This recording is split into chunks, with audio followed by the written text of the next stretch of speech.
Yeah, yeah. Ball so hard, you better believe me, it's scary. It's basketball at the bar with Calvin and Barry. So put a tip in the jar, cause these dudes can really fill it up. Whether it's buckets you need or just a beer in a cup. We're here for fresh conversations and some delicious libations. Subscribe to the channel and turn on the notifications. My boys got you covered like you being guarded by Peyton. From the glove to the claw and everyone else in between. Calvin and Barry got everything that you need. For sure. So sit back, relax, because we're starting the show. It's basketball at the bar. Grab your drinks and let's go. Yeah. Grab a drink and let's go. Subscribe to the channel and turn on the notification. Calvin and Barry. Subscribe to the channel and turn on the notification. Let's get it. What up, ballers? Welcome to Basketball at the Bar. Join us every weekday for the best NBA podcast here on YouTube, where the takes are hot and the drinks are cold. There's no dress code, and you can take us wherever you go. So pull up a stool, drop a like, and don't forget to subscribe. This is Basketball at the Bar. Grab your drinks, and let's go. I want to give a shout-out to Progressive G. I see you here in the chat. What up? Welcome in, everybody. Thank you all for joining us today. And Calvin, happy hump day. Happy hump day. C, B, and G. We're all here. C, B, and G. Or is he PG? PG. Oh. PG, C, B. PG. What number do you wear? Not PG-13, but whatever number you wear, Progressive G. We got a fun show for you guys today, so make sure you guys stick around to the end.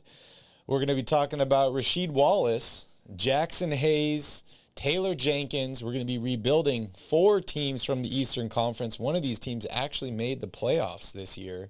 We're going to be talking about a preview of tomorrow's game, and also a heads up for you guys, we will not be live tomorrow before the game. We will be live after the game. We're going to be trying out some new stuff and see if you guys like us doing post-game. And then we're going to end the show, as always, with Q&A. So welcome in. Please hit that like button. Please hit that subscribe button. Calvin, let's go for it. You ready? Let's go for it. We're going back to our roots tomorrow with the post-game. Yes. Back to the roots. All right, so Rasheed Wallace is in the news today, petitioning the NBA to overturn 50 of his technical fouls, citing the Draymond Green Rule. Apparently, Rasheed Wallace is trying to get back lost earnings due to games missed, due to penalties, fines, stuff like that. Of course, this is a big joke. But Calvin, what are your thoughts on seeing something like this? My thoughts are it's laugh out loud funny. Whether it's true or not, it's hysterical. If it really is true, it's not. Then, I don't think it is. But if it actually is true, Rasheed Wallace is rising stock in my favorite players because I think it's hilarious that he's doing something like this. And I got to give props to the Celtics or whoever wrote this article, beat writer. I don't even know where you found this. CelticsLife.com. CelticsLife.com. Hats off to you guys. It's funny. It's really, really funny. I mean, he's got something to say here. I mean, like, you're watching Draymond Green, and we can't forget Sheed finished his career with the Celtics, so we know probably who he's rooting for here in the NBA Finals. Even though he's now employed by the Lakers. Yeah. The dude made a ton of, or actually lost a ton of money due to all these technicals. Now he's seeing Draymond Green get away with pretty much anything that he wants here. I thought it was an interesting article to read. It's definitely funny. Definitely funny. What's up, Matthew? Good to see you. Yeah, we are here. We're here today, but tomorrow, like I said, will be post-game. But interesting article. Yeah, hats off to them. Rasheed Wallace back in the news. Funny. I also thought this was funny because we've been talking about all the missed free throws by the Golden State Warriors. Rasheed Wallace would probably be like, the ball don't lie. I don't know. Funny stuff. All right, what's going on with Jackson Hayes, Cal? Jackson Hayes is back in the news, not for anything that he's doing on the basketball court. I forgot all about his off-the-court troubles from a year ago until I read this article. If you don't remember, back in July of 2021, Hayes was arrested when police responded to a 3 a.m. Domestic disturbance call in the Los Angeles area. He was sentenced, I don't know if it was today or sometime this week, but he got sentenced to on Tuesday to 3 years of probation, 450 hours of community service, and a year's worth of weekly domestic violence classes for a scuffle with officers back in July of 2021. He is also being ordered to pay yet determined restitution, said the Los Angeles City Attorney's Office spokesperson. Barry, is this a big deal? No deal? What is a scuffle with officers? I don't know. It could be anything. I think the video is still out there if you want to look it up. I saw the video originally. I'm trying to remember it, and I remember seeing it, and I was like, oh, dude's going to be in trouble. Right? This doesn't sound like a lot.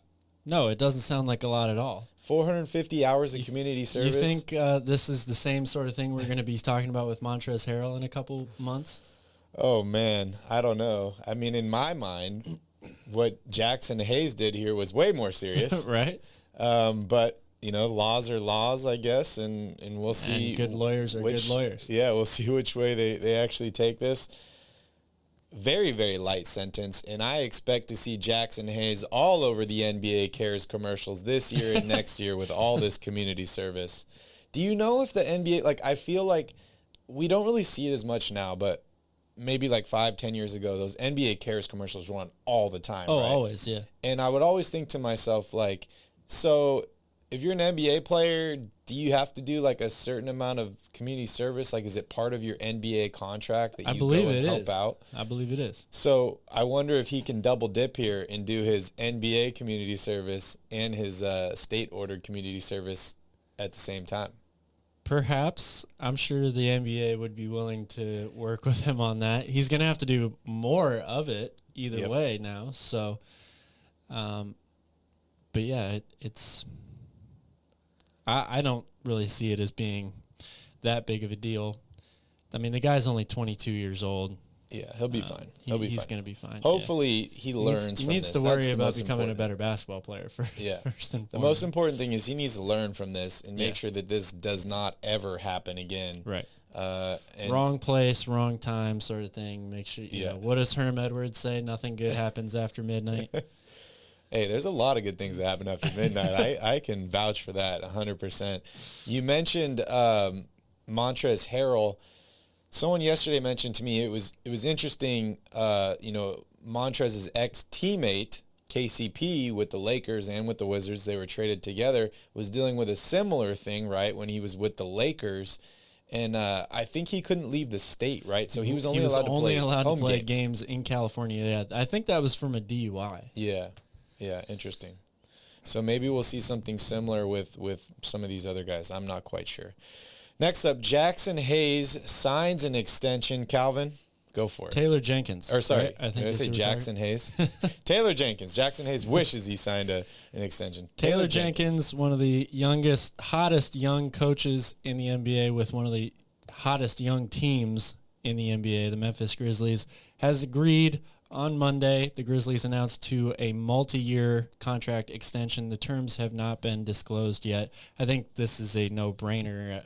It's almost not even worth reporting at this point. The Grizzlies are one of the best up-and-coming teams in the league. They expect to compete for a long time, and Taylor Jenkins is a really good young coach. The Grizzlies are 128-99 in the 3 seasons under Taylor Jenkins, including a franchise record 56-26 record this season. And he's only 37 years old, which is quite crazy. We talked about the Memphis Grizzlies owner being only 44. Your head coach is 37. What'd you say the GM was, in his 30s? I thought he was, but he bought the team when he was 34, I guess. So. Yeah. Well, the GM. How old is the GM? Oh, the GM is really young, too. I forget how old he is. He's 37 or 38, I want to say. And then I think their team is the youngest team. It's the second youngest maybe by Oklahoma average City. Roster, I think. Yeah, right behind Oklahoma City. Interesting. They're 24 years. Average age is 24 years. Wow. On the team. And you include the owner, the head coach, and the GM, and that probably jumps them up to 26 right? or 27, which is crazy. Yeah, this franchise is set for a long time. Assuming they're going to be willing to spend some money and keep these guys together, but they are definitely on the right path. What's up, Patrick? Good to see you here. Matthew, yes, we did not draft anyone yet. We still have a little bit over a week until the NBA draft, which is going to be exciting. Make sure you guys join us for that. We will be live. A lot of fun there. All right, Calvin, anything else to mention in NBA news before we jump here into our 4-team rebuild? And then we're going to finish up the show with Thursday preview and Q&A. But anything else to mention in NBA news? I don't have much. All right. So let's start some rebuilds. Over the past couple weeks, Calvin and I have been kind of handling 4 different teams at a time, looking at the roster, looking at the starters, looking at the salary cap and what their draft picks are, and kind of helping craft a plan for them this offseason on what they can do to either make it to the playoffs, return to the playoffs, or just overall improve their roster to be set up better for next season, whether it's talent-wise or financial-wise. Today, we're doing 4 teams: the New York Knicks, the Charlotte Hornets, the Cleveland Cavaliers, and the Atlanta Hawks. Only one of these teams made the playoffs last season. That was the Atlanta Hawks. However, 3 of these teams were in the play-in tournament. The Knicks were the only ones that were not available at all. They currently have the 11th pick in this year's NBA draft. Calvin, let's talk about the New York Knicks. What they can do this offseason to rebuild this team. They had an amazing season last year, a ton of success. Knicks fans were thinking, wow, we're on the up and up. We've fixed it all. We brought in a hard-headed coach, some good young players. We're going to be in the playoffs every single year now for the next decade. That, unfortunately, did not happen. They finished last year. Dad, I know you didn't think that. With a 37-45 record. Just here to give some context, according to ESPN, this is the Knicks' depth chart as far as starters. They have Alec Burks starting at the point guard. I think this is due to the Derrick Rose injury. Evan Fournier, don't Google, is the starting shooting guard. R.J. Barrett is holding down the 3 position. Julius Randle at the 4. And Mitchell Robinson is the starting center on this team.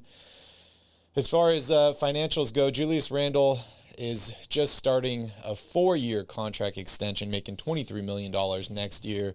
Evan Fournier's got 3 years left after this season on his deal. Derrick Rose has 2 years left. Alex Burks and Nerlens Noel have 2 years as well. All of those are team options on the last year. And then you have guys like Kemba Walker, Taj Gibson, Cam Reddish, R.J. Barrett, all entering the final year of their deal. Of course, R.J. Barrett, Cam Reddish, and some of these other younger guys are under, or their team has their bird rights, so they can re-sign them. They are restricted free agents. And then you have guys like Obi Toppin and Emmanuel Quigley that are free agents the year afterwards. They also have the 11th pick in the draft. But Calvin, I want to hear from you. What do the New York Knicks need to do to improve next season? Man, that's a really tough question. This team, to me, is at such a crossroads, especially when you take into account all the news that you hear about the Knicks for this offseason, and particularly the draft. They're one of the most talked about teams as a team that's trying to move up into the top, probably 5 to 7 picks, right? Mm-hmm. And we've heard rumors about them trying to trade into a few different spots. Indiana at 6 has been mentioned a lot. The Kings have recently been mentioned at 4. And what it seems most likely for them to move into that spot would be to deal Julius Randle. If that's the case, then that sounds like a team that's going back into a rebuild mode to me. Mm-hmm. I mean, you look at their core group of players, they're all really young. Barrett is 22. Quickly is 22. Even Julius Randle's only 27. They got Cam Reddish, who's 22. Mitchell Robinson is 24. So they've got some nice young pieces here, but in terms of how do they get back to that, top tier, top 4 seeds in the Eastern Conference playoffs, you're looking pretty far up now. The Eastern Conference has really strengthened itself over the past year or so. So if that's the move, then it seems like you're going more towards a rebuild. They've been rumored to be into Jaden Ivey a lot, as a lot of teams are. If it were me, I would be looking at trying to move into pick 6 for Indiana. I like Malcolm Brogdon a lot. I know he's had some injury issues over the past couple of years, but I think that this team needs a true point guard. Yep. The Kemba Walker experiment failed. Emmanuel Quickley, I think, has a lot of things to like about him, but I'm not sure that he's really a true point guard. He seems to be more of an off-ball combo guard to me. So I would try to bring in a veteran player who, like Brogdon, is a good outside shooter. I think this team needs more shooting overall. I like how solid of a defender he is. I think they need to get better defensively. And if you are trying to move up, you could still end up, with pick 6, you could take a guy like Dyson Daniels maybe, or even take a big swing at a guy like Shaedon Sharpe. I know they have a bunch of wings already, but if you're going to trade your best player and move up in the draft, it seems to me like you're heading more towards the rebuild stage. And if I've already got somebody like RJ Barrett, then I think taking a reach on someone in the draft like Shaedon Sharpe makes a lot of sense, because you could play perhaps Sharpe at the 2 guard and Barrett at the 3 eventually.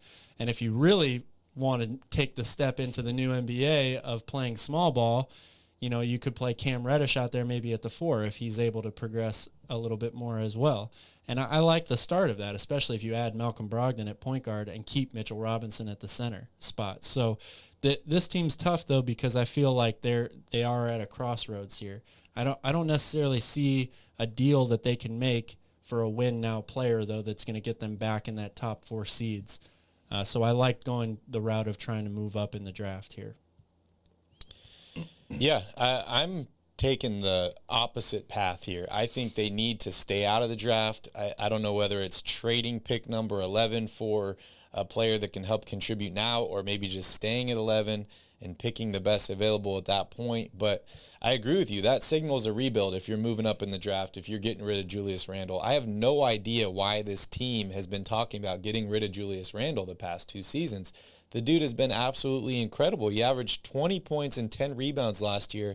Yes, it was a down year for him shooting percentage-wise, but the dude is only 27 years old. You have him locked up on a very reasonable contract for the next 4 seasons. I think you got to hold on to Julius Randle. I think you got to re-sign Mitchell Robinson. And you just have to let some of these young guys grow up. Like Cam Reddish, you just traded for him. I think he's a bright young player that has a lot of potential. I love RJ Barrett. I like Obi Toppin. I think this team just needs to, hit the brakes a little bit. They need to let some of these younger guys develop, and they need to bring in some more win-now players, which I know you mentioned is difficult, but this team could have some cap space. I think they need to figure out what they're doing with Evan Fournier, what's going on with Derrick Rose, Alex Burks, Kemba Walker. These are all guys that have just a few years left on their deal. Fournier's got 3 years left, and the last year is a $20 million player option. I'm not sure if he's the future of this team. He is 29, and he's had some success here in New York. But if I'm the Knicks, I'm basically keeping Randall, I'm keeping Barrett, Toppin, Reddish, Quigley, and Robinson, and I'm just trying to flush out all the guys I don't feel that fit this team or make too much money, and I'm just trying to add more talent the offseason. Yeah, I like that. I mean, I just don't, for the free agent class that's available, and when I think about what this team needs most, they need a big-time point guard. Yeah. Somebody like a Damian Lillard. Kemba Walker. Kemba Walker from 5 years ago, yes. But those types of players just aren't available right now, at least not in my opinion, especially when I look at this roster. I mean, you're probably going to have to deal Julius Randle and 2 or 3 other players to get somebody of Damian Lillard's caliber anyway. So I'm not really sure that this is the offseason where they can add talent to compete with the other top 6 teams in the Eastern Conference. And while it does signal a rebuild, maybe to jump into the top 6 of the draft, I like the core of this team. Yeah. They're farther ahead of what a normal rebuilding team would be if you moved into the top 10 here. You still have RJ Barrett. You still have Cam Reddish. If you're able to bring back a player like Malcolm Brogdon, somebody of that caliber, you're setting yourself up for a quicker rebuild than I think most teams would be. And I also think that this team overachieved 2 years ago when they were the 4 seed. They're getting older. You know, they're still trying to hang on to some of these guys like Taj Gibson and Derrick Rose, who have been productive for them. But how much longer can you really count on those guys for big minutes, 25 to 30 minutes in some cases? We know Tibbs loves to play those guys for sure. So I would try to go out and get another nice young talent in this draft while adding a veteran player that's a good shooter and a good defender. That would be my primary goal this offseason for them. You're not going to like my idea here because you just threw out good shooter. But what do you think about Russell Westbrook joining the New York Knicks? Because you mentioned they need a point guard. He is going to opt in for the last year of his contract next year, which is like $45 million. Yeah. So you could make a move for him, and then if it works out, you have Russell Westbrook. If it doesn't, he's expiring at the end of the year, and you moved off of almost $50 million. I'm considering a trade of Evan Fournier, Derrick Rose, Alec Burks, and Kemba Walker straight up for Russell Westbrook. You think the Lakers actually do that? I mean, if they're serious to move on from Russell Westbrook, they get 2 starting quality point guards, 2 shooting guards that can actually shoot and space the floor and help out LeBron James. If the Lakers want to move on from Russell Westbrook and they're not getting any better deals, this brings in 4 contributors to that team, and I like this deal for the Knicks a lot as well. Yeah. I think if you could pull off that type of deal, it would benefit the Knicks more than the Lakers, I would say. Yeah. But I don't know. I'm not 100% sold on that. I don't know what Russell Westbrook's deal is. I really find it hard to read him at this point in his career. Yeah. I just think that the shooting is such a liability when you add the turnovers, the free throw percentage, all of that stuff. For a team that, like New York, that's trying to learn how to win, basically, I don't know that sets them up better. I would almost rather them go after, if I'm the Knicks, I would rather go after Kyrie Irving than Russell Westbrook. Do you think Thibodeau could get the best out of Russell Westbrook? Or do you think that there is a coach in the league that could get the most out of Russell Westbrook? Because we saw him traded to Washington, right, with his old coach Scott Brooks, who Westbrook arguably played his best basketball under in Oklahoma City. I feel like a guy like Thibodeau could definitely get Westbrook in shape. Not that he's out of shape, but I mean in basketball shape, in just play team ball. Maybe. I don't know. That's a tough question to answer. I just don't have enough insight into Russell Westbrook's mind frame right now. Frank Vogel is supposed to be a defensive-minded coach. True. True. Right? And they seem to clash a lot. So, or at least that's what's being reported. I don't know for sure, but do you think a starting lineup of Russell Westbrook, R.J. Barrett, Cam Reddish, Obi Toppin, and Mitchell Robinson makes the playoffs next season? Say that one more time. Russell Westbrook, R.J. Barrett, Cam Reddish, Obi Toppin, Mitchell Robinson. Playing at best, I would say. Okay. That's an improvement from this season. Yeah. It'll be interesting to see what is available for them at pick 11, because if you can hold on to that pick up a guy, make one of these moves to clear some salary, and maybe add a guy like Russell Westbrook, I honestly feel like that could be the best way to help fix this Knicks team. Calvin and I are going to be diving a little bit deeper in a couple weeks. We're going to be doing NBA 2K rebuilds. I don't know how realistic those really are, but we'll try to keep it as realistic as we can. But we'll do one of the New York Knicks, so make sure you guys stay tuned and tune in for that. Calvin, any other thoughts on the Knicks offseason before we move on here? Yeah, I would try to balance out this roster. Like they've got a ton of really young guys and a ton, mostly wings and guards, and then their front court is like the three wise men. You got Taj Gibson at 36. It's amazing to me that Nerlens Noel is only 28 years old.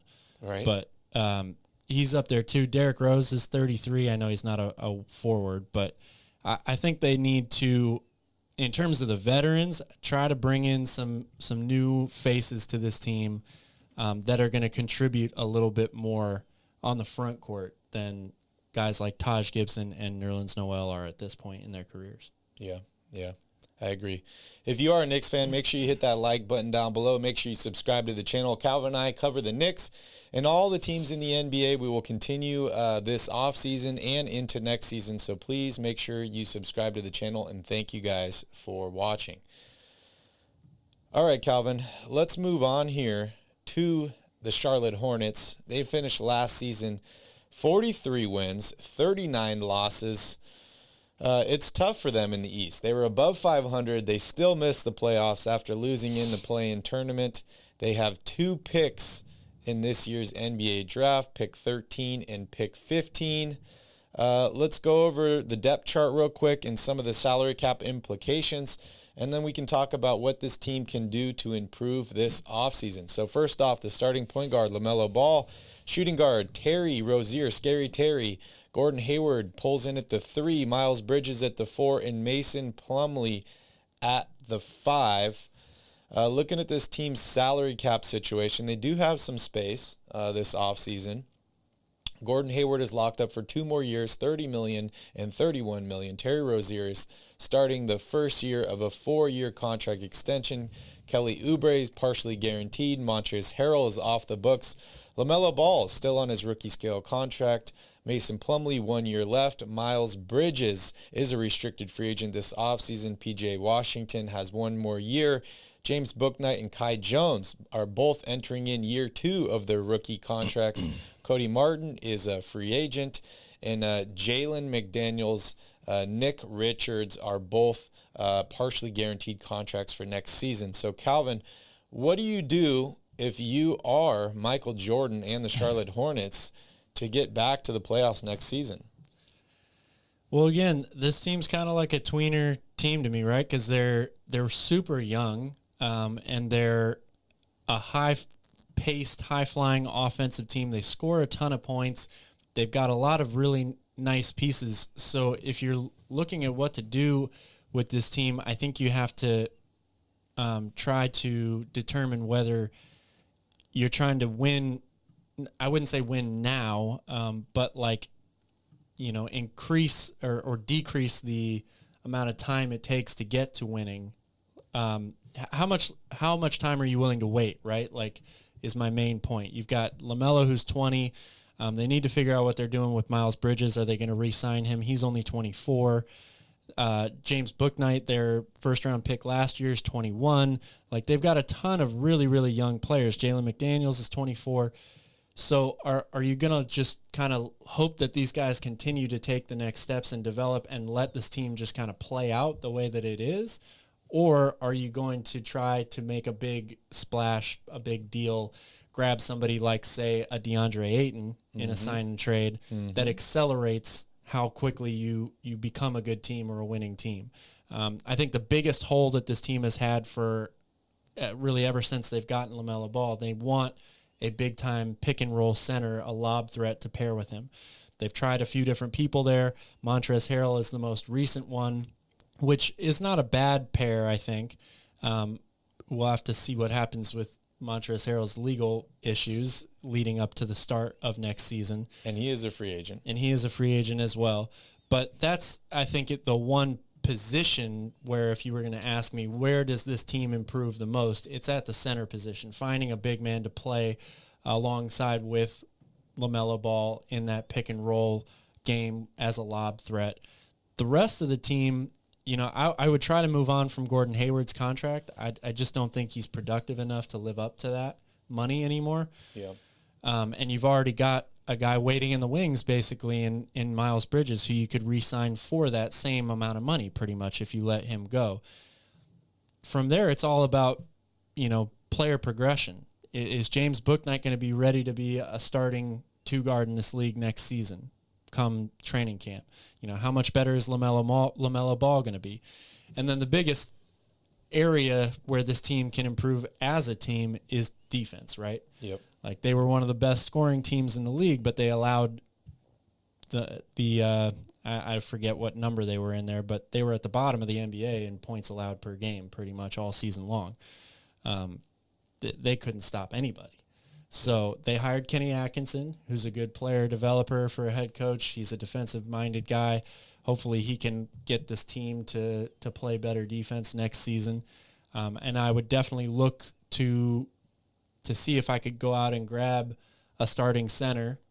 If not, I can rely on the draft. I think you're probably not going to find a guy who's a day one starter, but Mark Williams, he's projected the center at 13. from Duke. Yeah, he is probably the leading candidate for where they would be picking in the draft right now. Somebody that they could, hope progresses and builds as a great rim protector, would work well in the pick and roll game with LaMelo Ball if I can't get somebody like a DeAndre Ayton. And then I'm hoping that Kenny Atkinson makes this team better on defense. Yep. I'm getting rid of Gordon Hayward, and I'm letting the young guys progress on this team. Yeah, all good moves there. Just the addition of Kenny Atkinson is going to help this team a lot. But I think you nailed it right on the head. This team needs a center, and they need to play some defense. Yeah. I mean, just looking at this roster, you have two guys that averaged 20 points a game last season, a guy that averaged 19 points, and two guys that averaged 15 points. This team can score. They just can't play defense. I'm looking at a guy like Terry Rozier, who's just starting a new 4-year contract extension. The dude's undersized, but he's played exceptionally well. I think he filled the void that was Malik Monk, and Malik Monk's played exceptionally well in L.A. as well. But Terry Rozier had an amazing season this year with them. But I think you're right. You got to figure out what you're doing with Gordon Hayward. The dude's 32. He's had some serious injuries. He's making almost $62 million over the next 2 years, which is crazy. A ton of money. And then the second need is Miles Bridges. This guy is a free agent. He's restricted. They need to do whatever they can to hold on to this guy. He has been an exceptional player, and I think he's the key to the future for them outside of a guy like LaMelo Ball.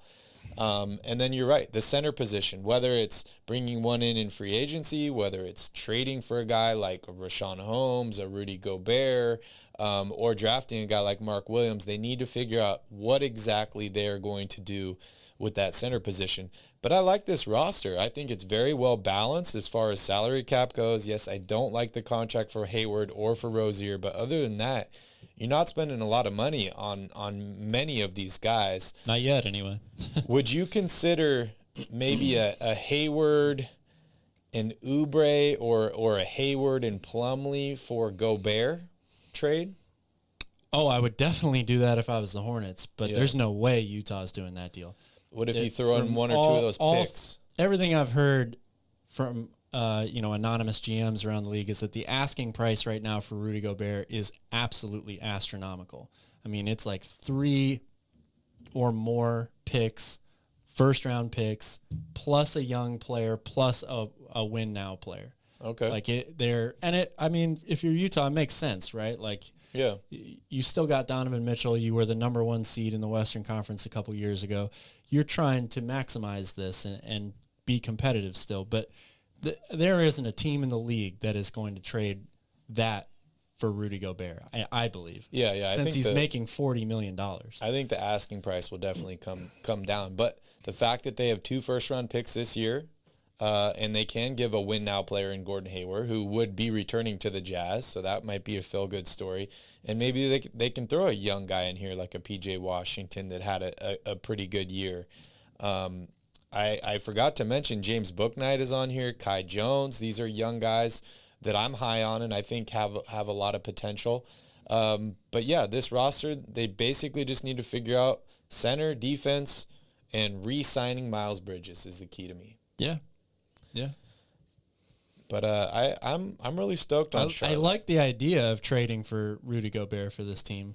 I mean, that helps them in a lot of areas. I think he and LaMelo could work well together in the pick and roll game. And LaMelo is really the key to this team, right? If we're being honest, Yep. He's the 3rd pick in the draft, or was the 3rd pick in the draft. He's the star of this team. If Michael Jordan can get through to him on how to be the number one option on this team and how to actually play defense.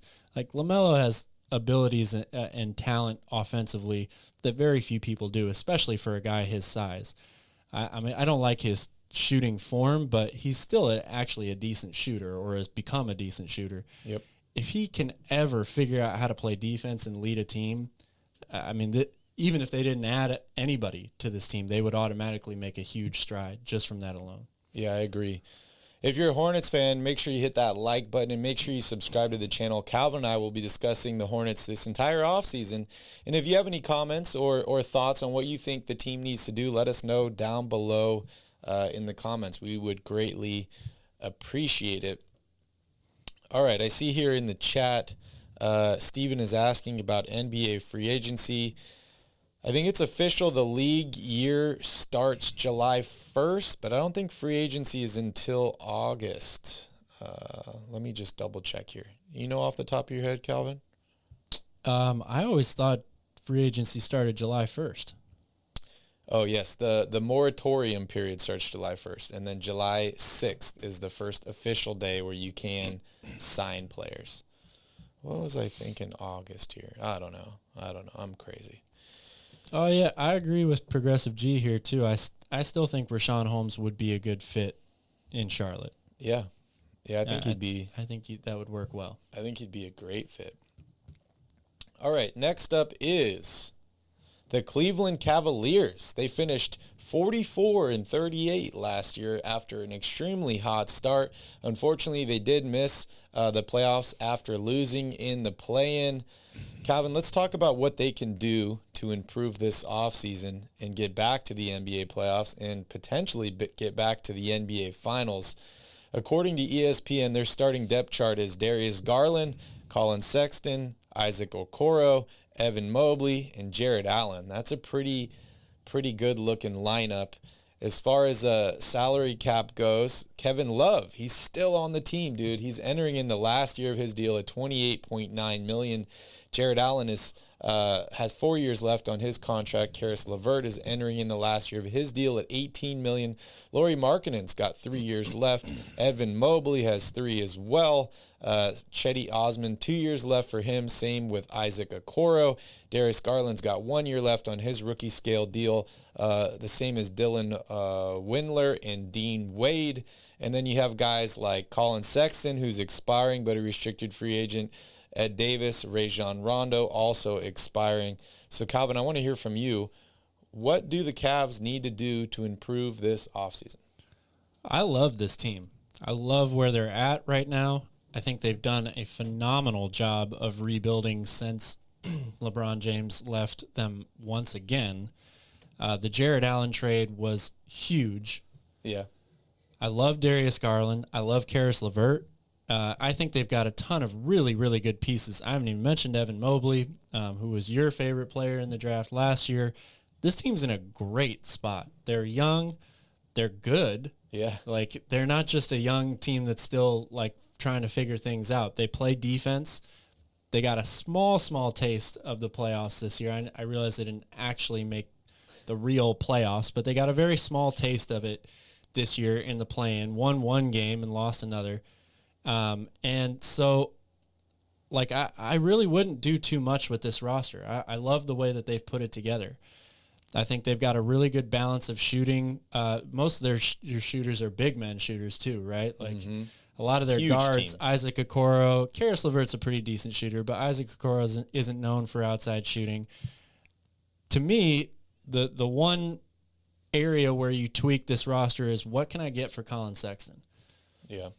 Which still kind of amazes me that they're in that boat. Like, I don't know what happened with that backcourt. I thought that was a great backcourt to have set with Garland and Sexton. Yeah.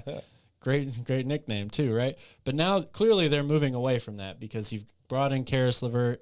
You drafted Isaac Okoro, who could play the 3, but I think he's probably better suited at the 2. And he's a good defender, really, really good defender. So I like the veterans they've got on this team. Rondo's contract is expiring, yes? Yes. I would try to bring him back. I love him as a backup point guard for this team, a veteran, somebody that's really good for Darius Garland to learn from. And, yeah, it's what am I going to what is out there on the market for Colin Sexton? Yeah, this team, we also forgot to mention they do have the 14th pick in this year's NBA draft. I'm in the same boat as Calvin in terms of I absolutely love this roster and what they've done with this team. They have a ton of young talent. They have some cap space. I think they've done an incredible job here. For me, I'm not in the boat of getting rid of Colin Sexton. I'm just not. I like this dude. Yes, he had an injury last season. I think he's played incredibly well. I think him and Darius Garland actually fit together well. And I don't think you can have a surplus of young talent. So I'm going to try and do whatever I can to re-sign Colin Sexton. I think he needs to remain on this roster. The only problem is it is a very small backcourt. It is. Very, very small. It is. But they make up for that size with the front court, yeah, right? that's Which true. is absolutely ridiculously big. So I'm going to try and re-sign Colin Sexton. I'm not sure exactly what they're doing with Kevin Love. This is the last year of his deal.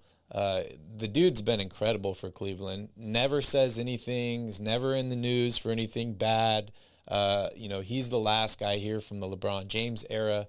Won, a ring with them. So I'm interested to see what they do with him. But honestly, if I'm the Cavaliers, I'm re-signing Colin Sexton this offseason, and I'm doing like nothing else.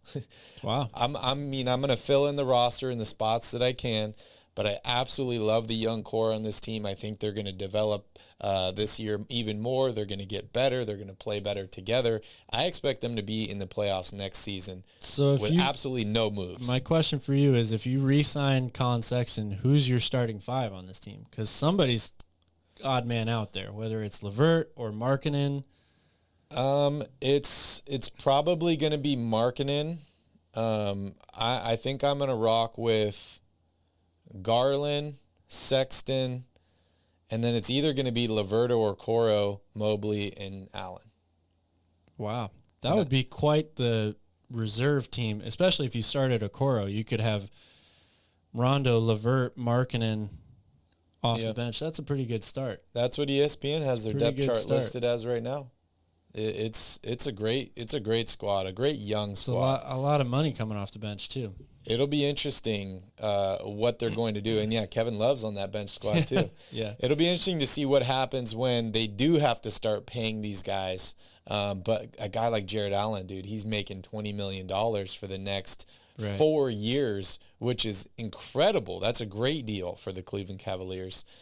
So I'm not doing too much with this roster. Yeah, I I'm absolutely not messing love with it very much either, because I think they're in a really, really good spot.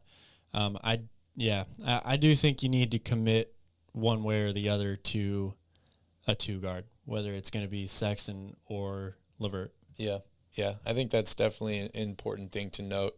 If you're a Cleveland Cavaliers fan, make sure you hit that like button. Make sure you subscribe to the channel. Calvin and I will be covering the Cleveland Cavaliers and many other teams in the NBA throughout this offseason. Also, if you have any thoughts on what we said here, let us know down below in the comments. We would absolutely love to hear from you. All right, so let's see here. Progressive G says, I agree with Calvin. I think they have a bright future. If they can manage the roster well, they could use an upgrade at the small forward. I mean, they have all the guys that can play small forward. They just need them to get better. Have a lot of wins. So I don't know if I'd want to upgrade that position or if I just want to wait till these guys upgrade themselves, right? Like, they just need more time. They're so young. Yeah.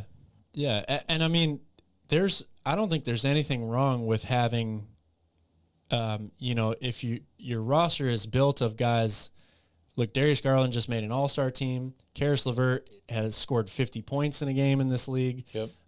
Jared Allen is a really, really solid center. Having a guy in there like an Isaac Okoro, who you're not going to rely on for 20 points a game, but could potentially spend most of his energy defending the other team's best player, that's invaluable on a really good defensive team. So, he's also really young too. He's got room to grow.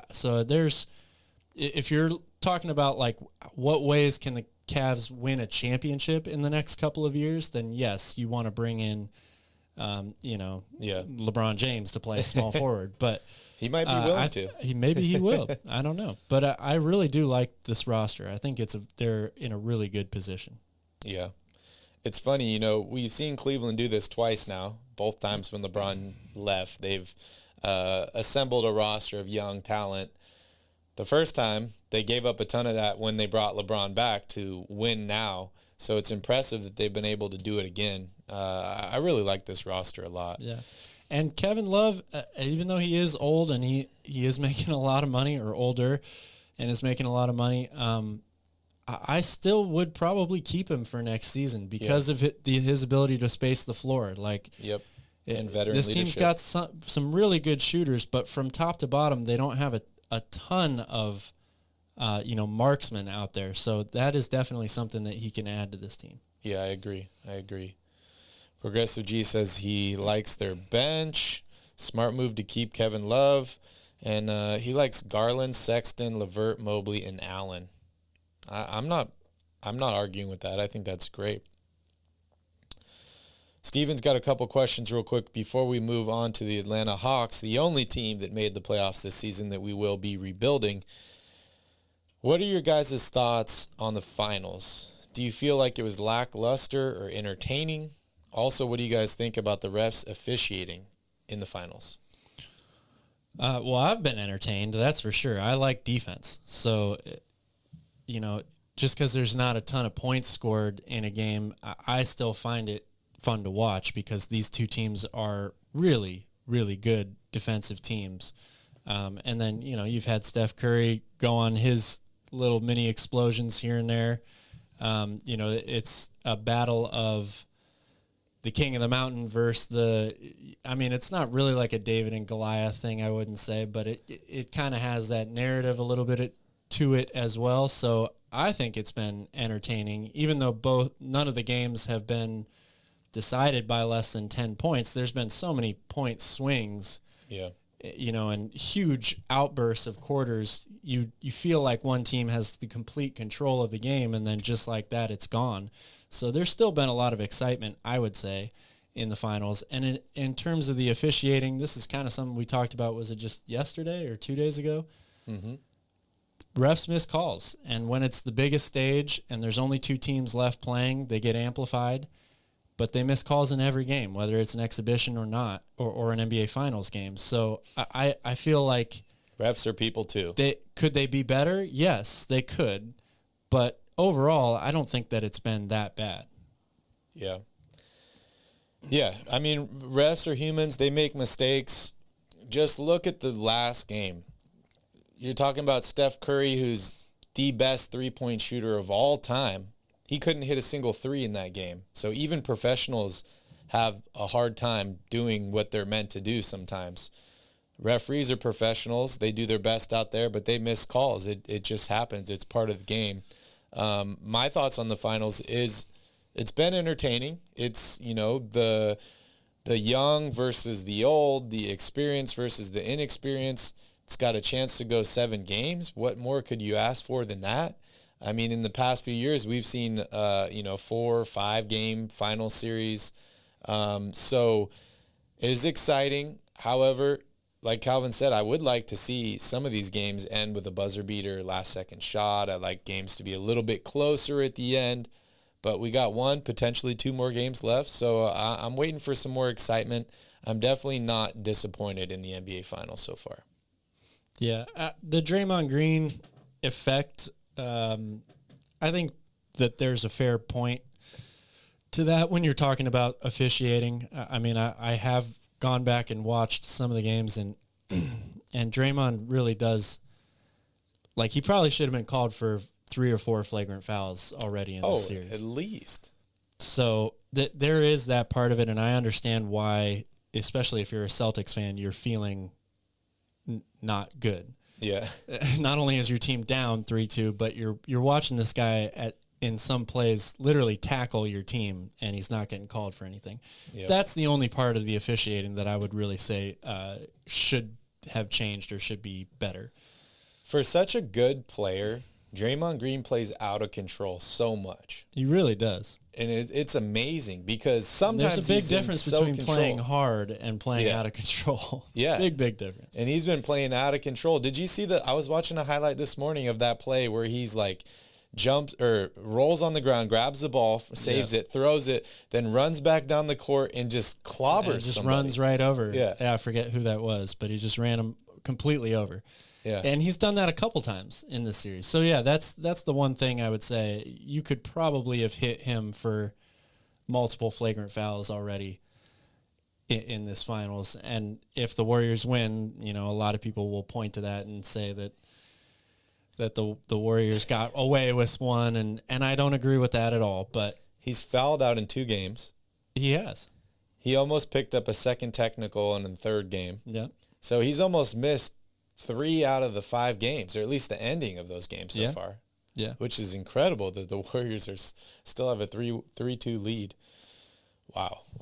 We're going to talk a little bit more about that after we finish up this rebuild. So let's talk about the Hawks here, and then we will jump into Thursday's preview and talk a little bit more before we answer questions and all that fun stuff as well. All right, Calvin, you ready here? Oh, I'm ready. All right, let's do it. All right, let's talk about the Atlanta Hawks and how we can help them get back to the NBA playoffs, how we can help them get back to the Eastern Conference Finals next season. Unfortunately, they finished the year 43-39, which is disappointing for Atlanta fans. I expected them to do much better. However, they did make the playoffs before getting eliminated in the first round here. Let's take a look at the roster and see what we can do to help improve the team. According to ESPN, the starting lineup is Trae Young, Kevin Huerter, DeAndre Hunter, John Collins, and Clint Capella. Capella's been dealing with a ton of injuries, but I don't think we can expect that to happen next year, so I think he'll go into next season pretty strong. According to the salary cap here, John Collins is the highest paid player on this team. He's locked up for 4 more years, $23.5 million next season. Danilo Gallinari has 1 year left. It's a partially guaranteed $21 million. Bogdan Bogdanovic, who just completed successful surgery and is recovering and expected to be back in full next season, has 2 more years left on his deal. Clint Capella's got 3 more years. DeLon Wright is expiring. Trae Young goes into the first year of his huge contract extension, so he's got 5 years left. DeAndre Hunter is entering in the last year of his rookie contract. Okongwu is entering in the last 2 years of his rookie deal. And then you have some expiring contracts like Kevin Knox, who is restricted, Lou Williams, not restricted, Gorgie Dang, and then Kevin Huerter is entering in the first year of his 4-year extension. So, Calvin, what can this Hawks team do to improve this offseason? Well, again, this is a team with a lot of good young players. They shoot the lights out of the ball. They're a great three-point shooting team. Capella and Trae Young work really, really well together as a point guard center combo. They need to be better defensively. That is the number one thing that makes them a legit contender in the Eastern Conference. So as much as I like Clint Capella and his fit on this team, I did see a potential deal, a sign and trade with the Phoenix Suns for DeAndre Ayton and Clint Capella. I think that's a great deal for both teams. In my opinion, it's one of the best returns I can get if I'm Phoenix that keeps me in the win now mode by getting a guy like Capella to replace DeAndre Ayton. And Ayton now fits the the window here with Trae Young. That could be your point guard center superstar combo for the next 10 years. Interesting. So I like that deal a lot. I would definitely explore that if I was Atlanta. Next thing I would do is I would try to move on from John Collins. I just don't think that he's got a lot of room to get better, but I feel like he's already been rumored to be not exactly happy with his role on this team, or there were a lot of rumors, I think, around the trade deadline of him wanting out of Atlanta. So I would move on from him, and I would try to bring in a guy who is a really, really solid defender. And Malcolm Brogdon is another guy that I'm looking at for this team that I think could be a great guy to have in the backcourt with Trae Young. Mm-hmm. Really solid defender, good outside shooter. I mean, everybody's enamored with Bogdan Bogdanovic right now and how well he's played. Bogdanovich is a career 38% three-point shooter. Brogdon is just underneath that. It's like 37.6%. And a much better for his defender. career, and a much better defender. He's also a guy that you can have handle the ball for Trae Young. When we saw in the playoffs against the Miami Heat, they just completely took Trae Young out of the game because they had bigger defenders that they were able to switch on him, get physical with him. I mean, it's basically the same idea that you think about when trying to defend Steph Curry, right? But Curry has put on some muscle over his career. He's gotten much, much better at dealing with that sort of stuff. Trae Young hasn't gotten to that point yet, at least not consistently enough. So I think if you have another guy who can share the point guard responsibilities, maybe not full-time, but a guy who's capable of handling the ball and running an offense in moments like that, then you give Trae Young an opportunity to be Steph Curry, right? Or to become that, because now he's going to learn how to play without the ball in those situations. So I think if you can work a deal for a guy like DeAndre Ayton, I love DeAndre Hunter. I think that if he can stay healthy, he is the exact prototypical type player for the NBA right now, a 3-and-D, a floor spacer. You've still got those other three-point shooters around you. And then the other question mark I have is Danilo Gallinari. As much as good of a player as he's been over his career, it's kind of the same thing for me with Gordon Hayward and the Hornets. He's 33 years old now. He makes over $20 million. Yep. Is the production going to match, the amount of money that you're paying him? Yeah, I agree with you. I find that Ayton deal quite interesting. I think something like that could benefit both teams for sure. I definitely think it could. As far as John Collins goes, I don't know what's going on with this guy. Like, he has had a lot of productive seasons for the Hawks. They've paid him. He just made $23 million last year. They've made the playoffs. Now you have 4 more years left at 23, 25, 26, and almost $27 million. I have no idea why this guy's not happy in Atlanta. But if I'm the GM, I think that's my first move, is I'm trying to figure out what's going on with John Collins. Does he want to be here, or does he not want to be here? I would love to have John Collins on this team. I think he fits this team well. It's just a mental thing that we need to figure out, whether he's on board. I'd be totally happy to come back next season with John Collins and Clint Capella on this roster, if I could, and if they would be happy on this team. I think the major needs that this team really has is they need more 3-and-D players, especially wings, and they need a backup point guard. We've seen when Trae Young goes out, this team, the offense can get quite stagnant. You do have a guy in DeLon Wright who is expiring, and Bogdanovich has shown some playmaking ability as well. But when I look at this roster, I agree with you. Danilo Gallinari, what is going on with him? He's 33 years old. This final year is partially guaranteed, so you could potentially just cut him, maybe have $10 million count towards your salary cap, and he is completely gone. Or maybe you can, trade him and salvage some value. But I would love to have Trae Young, DeAndre Hunter, John Collins, and Clint Capella back. I just need to figure out who that 2 is going to be. Kevin Huerter has played well, but I'm still not really sold on him. I think he's great on the offensive end of the ball, not always there defensively. I look at Kevin Huerter and Bogdanovich as very similar players. I think you have too many of these guys on this roster. I think you need to get rid of one of them, bring in a starting quality shooting guard that can play off the ball extremely well and can also defend extremely well and help make up for some of what Trae Young can't do on the defensive end of the floor. I think you have either Bogdan or Huerter be your 6th man and your first guy off the bench. And then I think you need to bring in a Rajon Rondo or a veteran starting quality point guard to come off the bench behind Trae Young. Yeah. I like Jalen Johnson a lot too. He's a really intriguing player to me. Another guy that's got great size, great athleticism, really, really high potential, and is very young. He's only 20 years old. He didn't really get a lot of run with the Hawks last year. So that's another area where I would be okay with trading John Collins as long as I'm getting back something, that I feel benefits the team, especially from a defensive standpoint.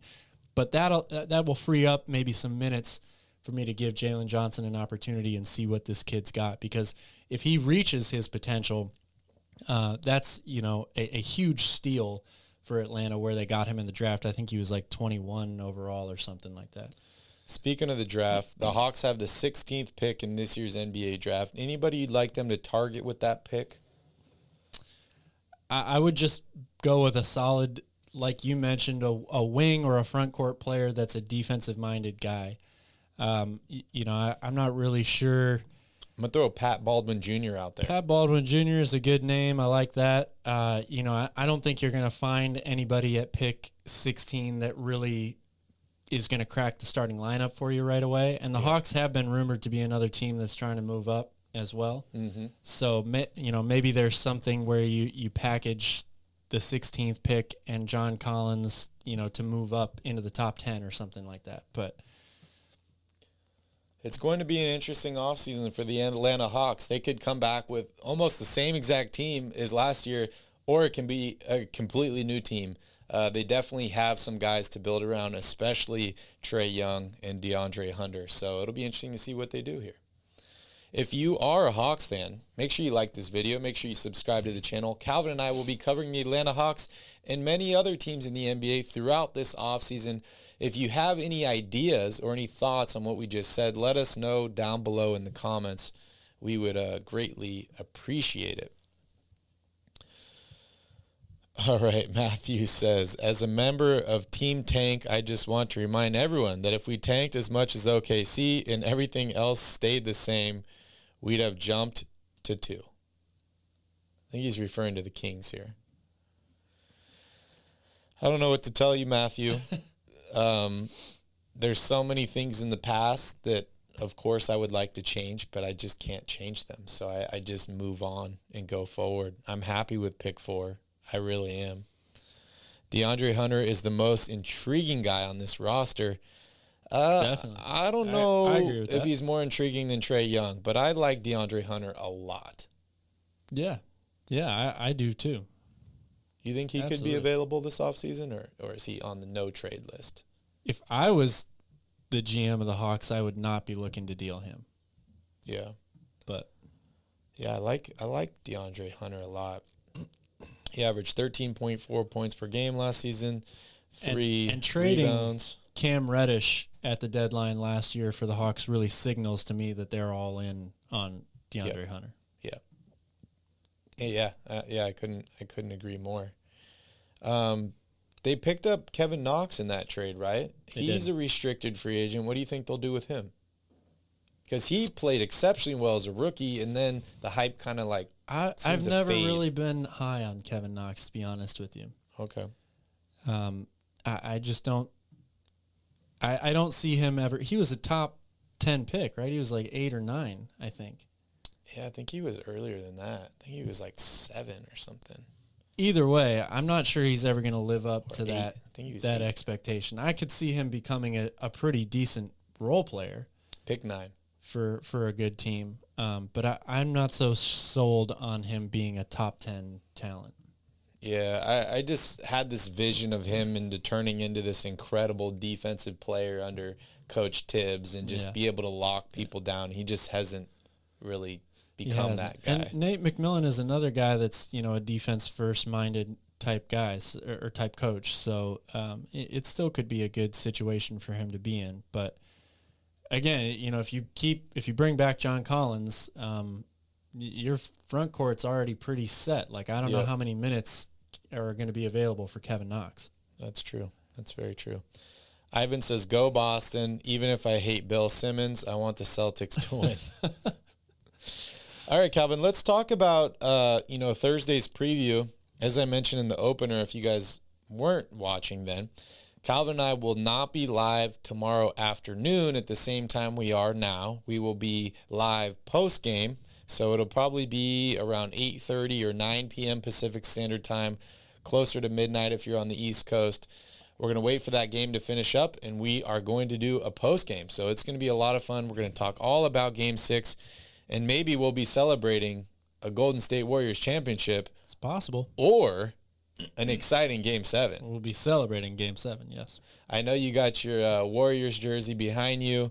They can't see it, but all our walls are green, so we're going for both teams here. But, Calvin, let's talk about Thursday's game real quick before we open it up to Q&A. So if you guys have questions, go ahead and drop them here in the chat while Calvin and I are discussing the game.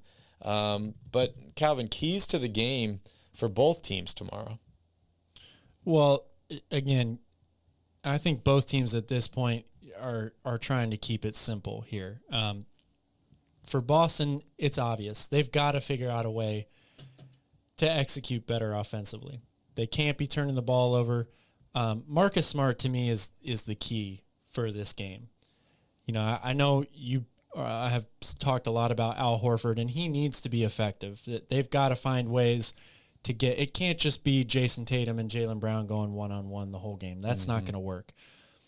They've turned the ball over a lot, and they've placed a lot of responsibility in terms of running the offense and making things happen in Jason Tatum's hands. Obviously, he's their best player.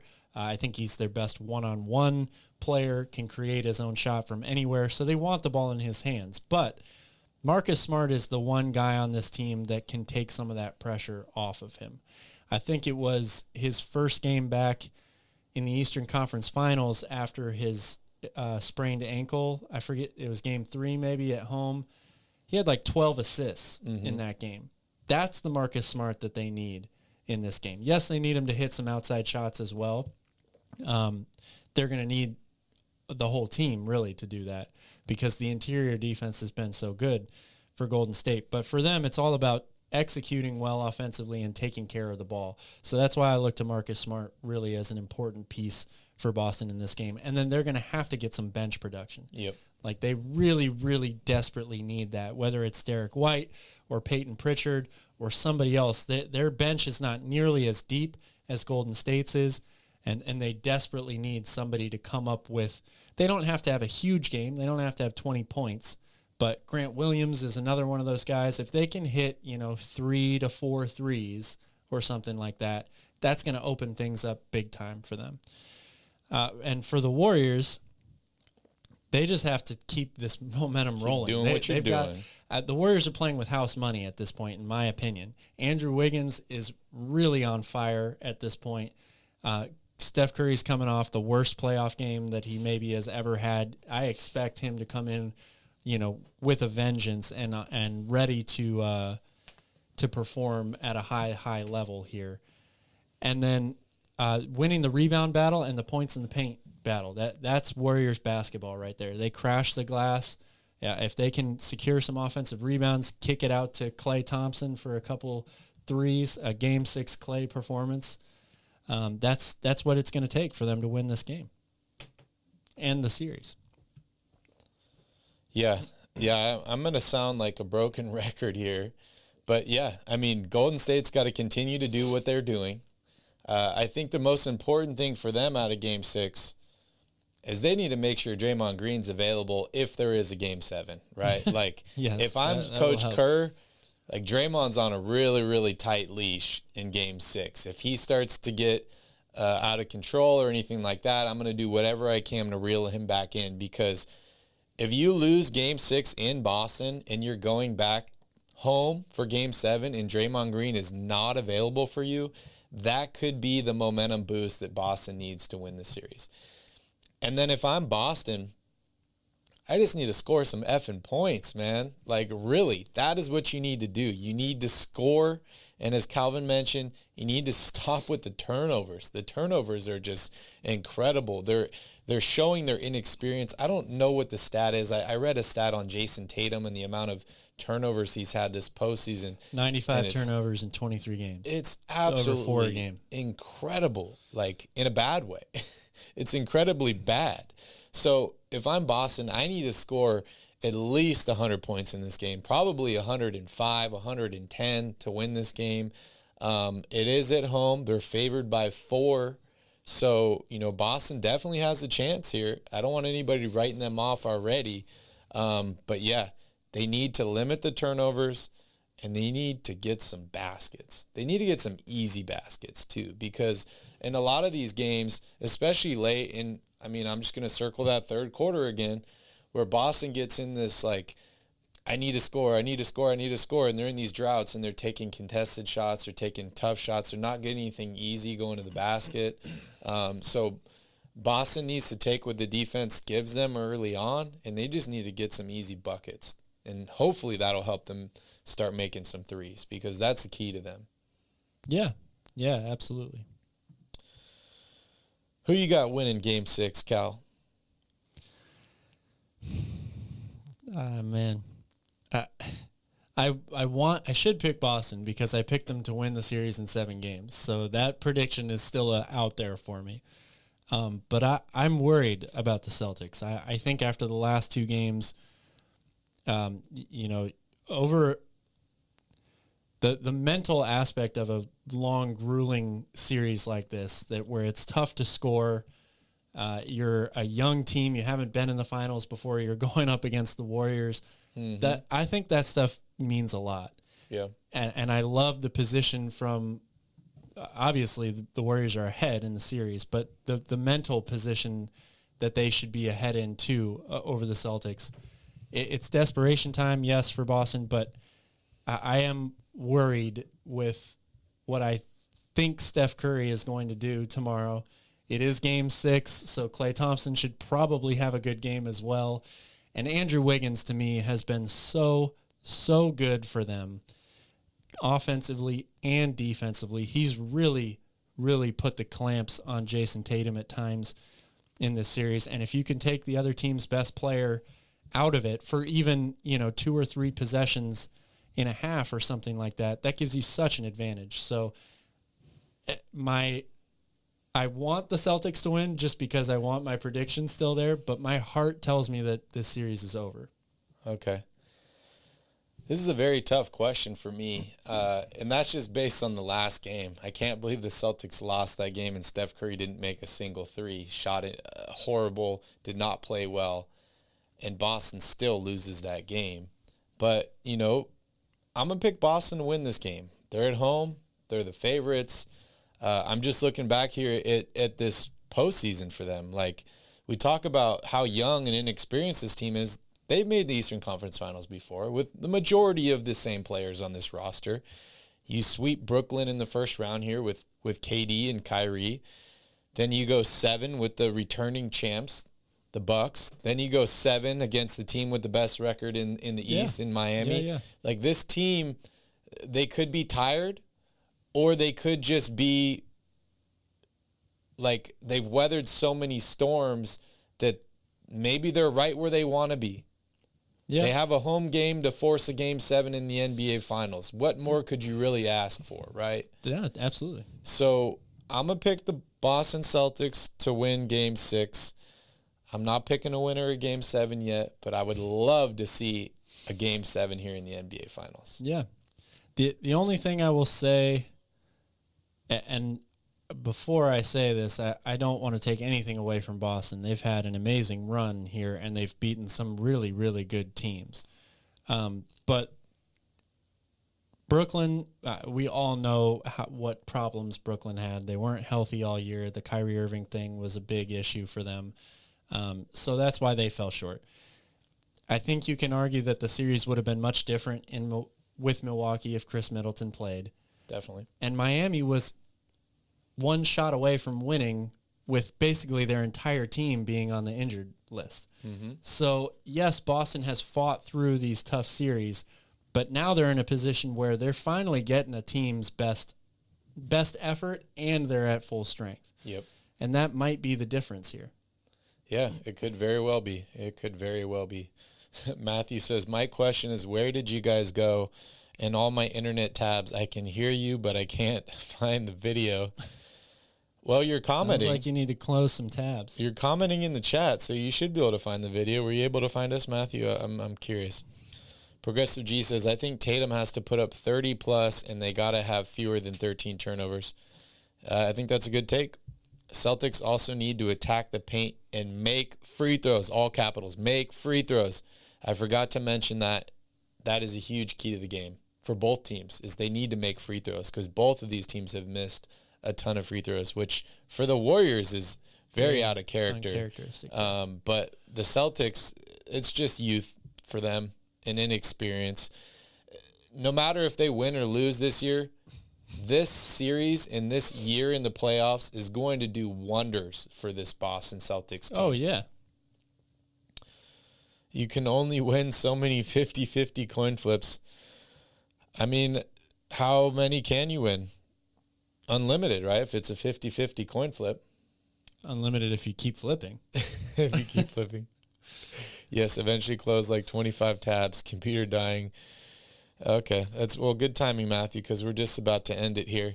You guys have any more questions for us before we take off? Also want to remind you guys about tomorrow. We will be post-game again.